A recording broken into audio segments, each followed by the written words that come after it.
मैं आज आप लोगों को स्क्वायर और स्क्वायर रूट के बारे में बताऊंगी। अब जैसे कि 2 है, 2 के इंडेक्स पे अगर 2 है तो इसका मतलब है 2 इंटू 2, यानी कि ये हो गया 4। अब इसके ऊपर जो होता है इसको हम स्क्वायर बोलते हैं। ये इसके ऊपर है तो हम इसको क्या बोलेंगे, 2 का स्क्वायर। 2 का स्क्वायर क्या है, 4। लेकिन इस निशानी को हम रूट बोलते हैं, समझ गए।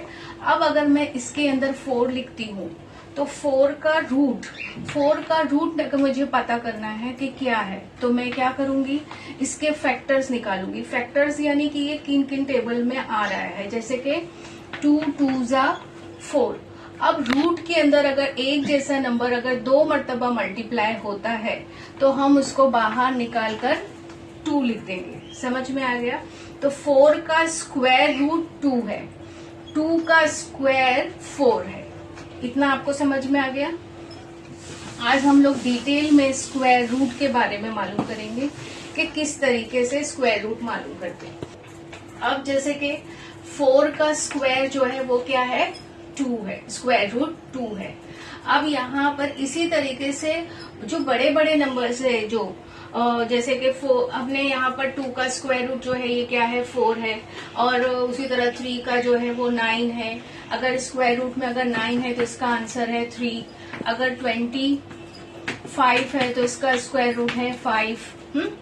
अब यहाँ पर ये सब जो नंबर्स है, ये जो छोटे नंबर्स है, बच्चे जो है तुम लोग आसानी से याद कर लेते हैं। लेकिन कुछ बड़े नंबर्स जब आते हैं स्क्वायर रूट में तो उस वक्त जो है आप लोगों को वो समझ में नहीं आता है कि अभी इसका स्क्वायर रूट कैसे निकाले। तो हम उसको लॉ के तरीके से किस तरीके से हम निकालेंगे वो मैं आप लोगों को बता रही हूँ। जैसे कि फॉर एग्जांपल 225 है, इसका मुझे स्क्वायर रूट निकालना है। तो अब मैं इसको कैसे निकालूंगी, मुझे याद नहीं है कि ये किसका स्क्वायर रूट है, आप भूल चुके हैं या कुछ भी है। तो उस सूरत में आप क्या करेंगे, तो देखो ये इसका तरीका है स्क्वायर रूट निकालने का। यहाँ पर 225 लिखेंगे।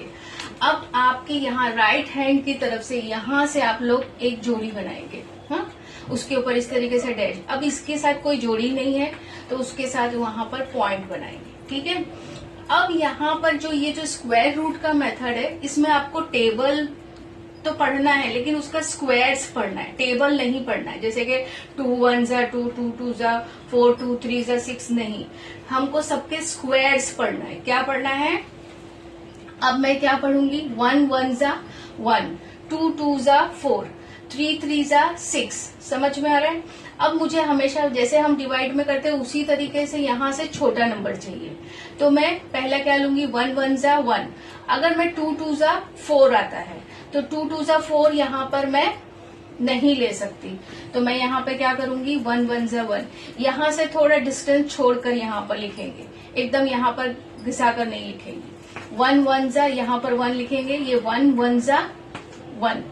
अब याद रखेंगे यहाँ जो है वो प्लस होगा और यहाँ माइनस होगा, ठीक है। यहाँ प्लस होगा, यहाँ माइनस होगा। 2 में से 1 को माइनस करेंगे तो 1 बचा। अब ये जो 25 है ये एक साथ यहाँ पर उतारेंगे। ये 1 और ये 1 कितना हो गया, 2 हो गया।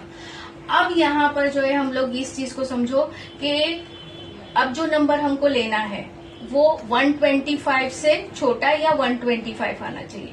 लेकिन मुझे पढ़ना क्या होगा, तो मुझे वापस से रूट ही पढ़ना है, सॉरी स्क्वायर ही पढ़ना है। अब मैं यहाँ पर देखूंगी 4 4 सा, यहाँ पर आप लोग साइड में मल्टीप्लाई करके देखेंगे। 4 4 जा, ये जो नंबर हम लेंगे वही सेम नंबर लेंगे। 4 4 जा, एक जैसा स्क्वायर लेना है आप लोगों को। 4 4 जा 16, 4 2 जा 8 और 1 9। अब यहाँ पर कितना आया, 96। तो ये तुम ले सकते हैं, नहीं ले सकते, तो इसलिए मैं इसको नहीं लूंगी। फिर मैं वापस से ये 2 लिखूंगी और यहाँ पर एक ऐसा नंबर सोचूंगी कि उसी से मल्टीप्लाई करने पर इसके करीब करीब आए या ये खुद ही आ जाए। अब मैं 5 से लेकर देखूंगी, तो 5 और 5 दोनों को मल्टीप्लाई यहाँ लिखेंगे, यहाँ नहीं। ये 2 ऑलरेडी एक ही रहेगा जैसे वो है।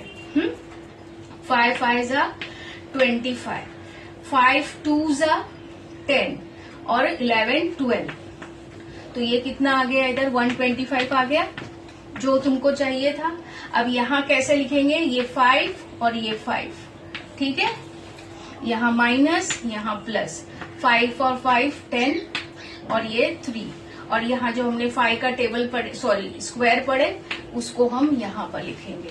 अगर इसके अंदर यहाँ पर आंसर 0 0 अगर आ जाता है, यानी कि तुम्हारा जो परफेक्ट स्क्वायर है वो आ गया है, यानी इसका मतलब है कि 225 जो है वो किसका स्क्वायर रूट है, 15 का, ठीक है।